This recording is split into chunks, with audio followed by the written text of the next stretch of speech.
Salut à tous, j'espère que vous allez bien. Aujourd'hui, on va voir comment faire un shader d'eau avec le Node Shader procédural de Blender.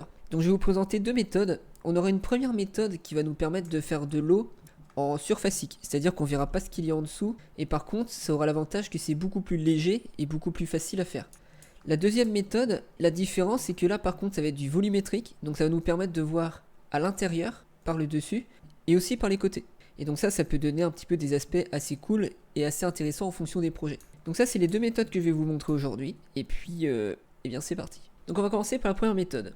Je vais commencer par me mettre en vue de dessus et je vais mettre ici un plan. Ce plan, je vais le mettre à côté de ma référence pour bien voir ce que je fais. Hop, je vais le mettre à la même hauteur. Donc il va être ici. Et de la même manière, pour mieux voir ce que je fais, je vais récupérer ici le bateau. Hop, j'ai récupéré le bateau et je vais le mettre ici sur le plan. Comme ça, on verra bien les réflexions. Et on sera bon.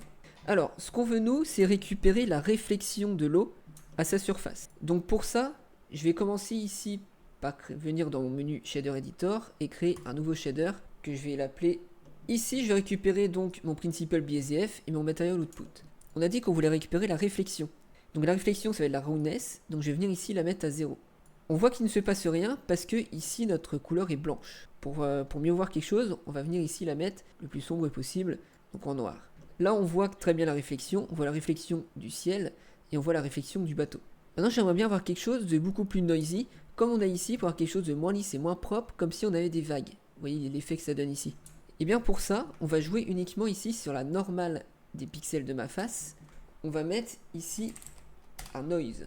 Ce noise, je vais le passer dans un bump, donc je le mets bien dans la hauteur et ici dans la normale. Et là, on va avoir quelque chose qui ressemble à ça. Donc c'est un petit peu moche, pourquoi? Parce que c'est beaucoup trop grand. Donc on va venir ici le mettre comme ça, et ici ajouter du détail. On va venir ici jouer avec la roughness, et on va avoir quelque chose qui va ressembler à des petites vagues. On va descendre un petit peu le niveau de détail, et on va essayer de venir trouver quelque chose qui nous correspond. Hop, là on peut jouer avec la taille des vagues. Très bien, donc là on a ce niveau de vagues.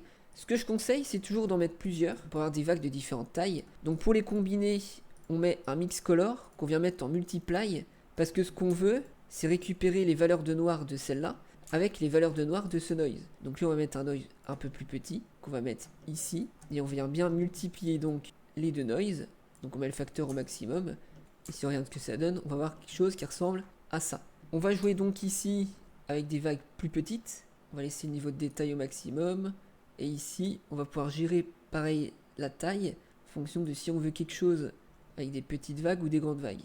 Ici je trouve que mon bump est un peu fort, donc on va pouvoir le baisser, toujours avec la distance. Et là, vous voyez, au niveau du reflet de l'eau, on commence à avoir quelque chose qui ressemble beaucoup plus à un océan, à une surface d'océan, qu'à un lac. Et après, si on veut, on peut rajouter encore un troisième noise. Donc on vient multiplier le résultat de notre multiply avec le nouveau noise pour avoir des vagues encore plus petites, ou si on veut des vagues plus grandes. Donc là, après, tout dépend de ce que vous souhaitez.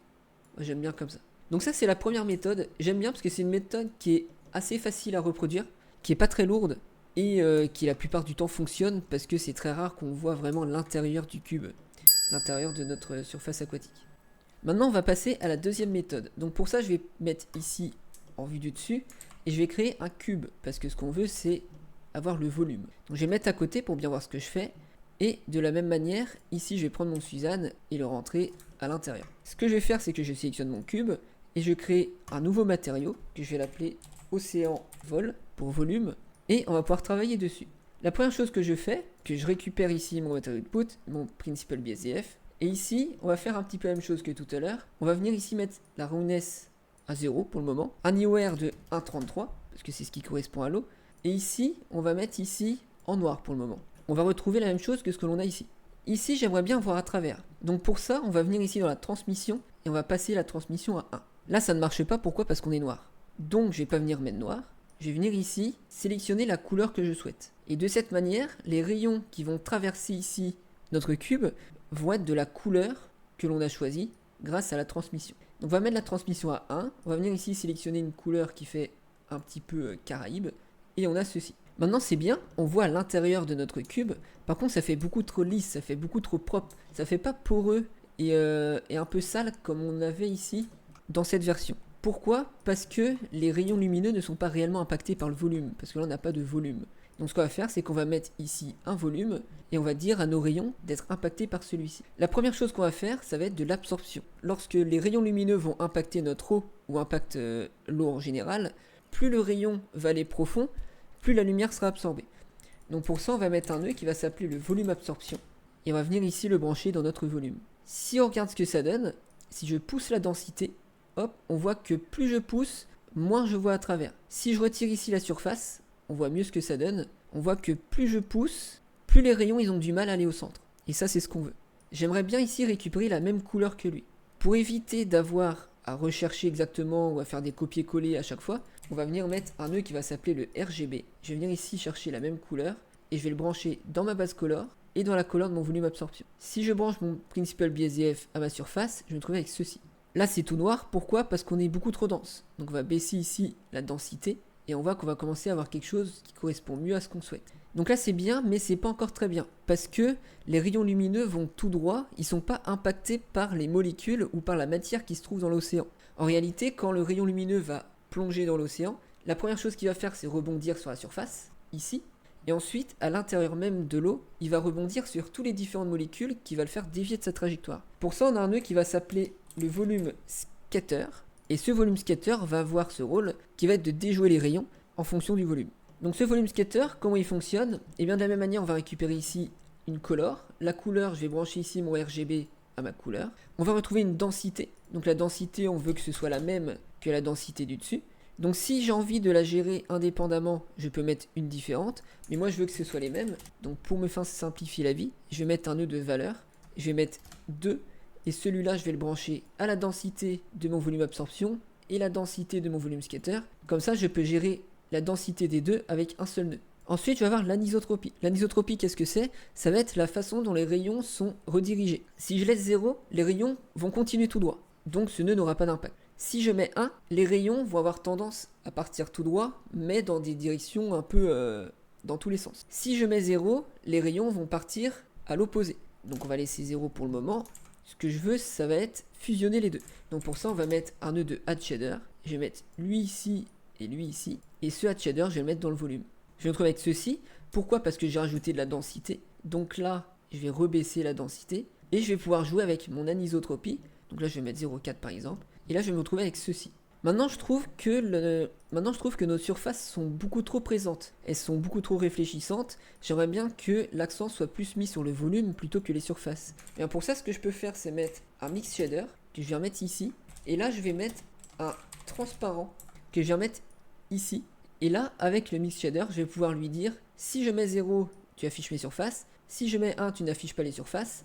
Moi, je veux qu'on voit les surfaces quand même, mais un peu moins prononcées. Donc, je peux venir ici jouer avec mon mix shader pour montrer plus ou moins les surfaces en fonction de ce que j'ai envie. Maintenant, j'aimerais bien avoir les vagues comme on a ici. Et bien, rien de plus simple. Ce qu'on va faire, c'est attribuer uniquement ce shader-ci à celui-là. Et ce qu'on va faire pour avoir les vagues, c'est qu'on va récupérer ce shader-là, sauf qu'on va lui mettre ces nœuds-là, en plus ici dans notre normal.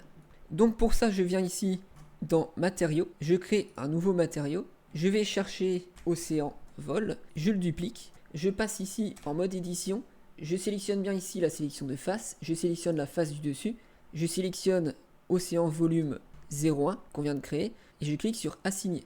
Maintenant, cette texture c'est océan volume, cette texture c'est océan volume 1. Si je change la couleur, on voit très bien le changement que ça donne. Ensuite, on a dit que ce qu'on allait faire, c'était rajouter donc des noise dans du bump pour créer des vagues. Pour mieux voir ce que ça donne, ici on va récupérer le bateau que je vais mettre ici. Là, je vais remettre quand même la couleur par rapport à ce qu'on souhaitait.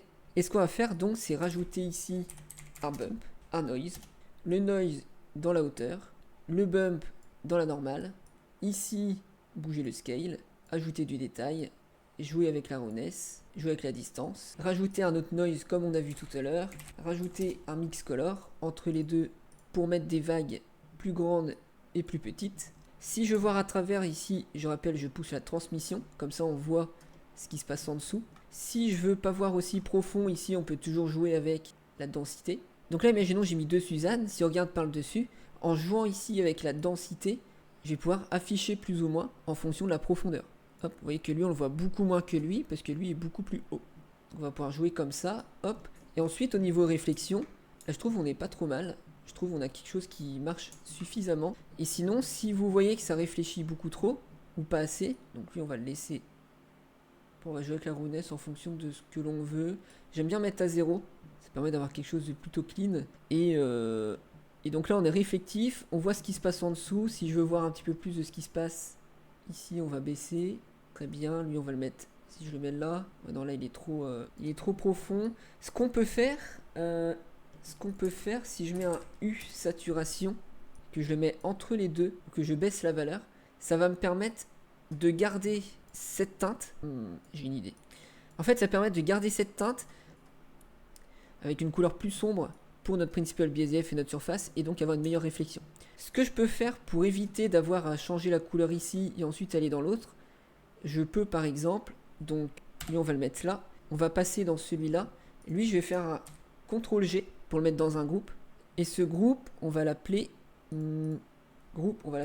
Color Océan. Très bien. Je vais repasser ici dans mon volume ici, et là si je fais dans mon groupe là, je vais avoir Color Océan que je peux prendre ici, et si je le branche à ma couleur ici et à mes couleurs ici et ici, je vais avoir les mêmes couleurs. Et si je rentre à l'intérieur de mon nœud en faisant tabulation, donc je clique dessus, je fais tabulation, je peux gérer la couleur de mon océan avec un seul nœud, malgré le fait que ce soit deux shaders différents. Et vous voyez qu'on a toujours la réflexion, parce que ici, grâce à la valeur ici, hop, on a quelque chose de plus sombre qui nous permet d'avoir la réflexion, mais la bonne teinte quand même. Parce que si je mets 0, bah on n'a rien du coup. 0,05 c'est pas mal. Si je trouve que j'ai un bon ratio entre cette vague et cette vague, ce que je peux faire, c'est faire un CTRL-T ou ajouter un nœud de mapping. Ici, le brancher au vecteur. Ici, mettre un nœud de value que je mets à 1. Brancher le scale ici. Et là, quand je vais bouger ce scale, ça va bouger le scale des deux noise ou des 3 noise si j'ai rajouté un 3 noise, tout en gardant le bon ratio. Voilà des petites idées pour faire de l'eau. Je pense que j'ai fait le tour. Je pense que j'ai fini. Je vais vous laisser là-dessus. Et puis, je vous dis à la prochaine pour d'autres vidéos. Je ferai d'autres vidéos comme ça de comment faire des shaders. Mon dos, du coup, c'est fait, mais de bois. Comment faire un shader d'environnement, un shader de sol qui fonctionne. Il y a aussi comment faire un shader qui avec des maps textures, donc avec les images textures, où on n'est pas cet aspect de répétitivité qu'on peut avoir très souvent. Donc, je vous montrerai ça la prochaine fois. Sur ce, je vous dis à la prochaine, et puis bon projet.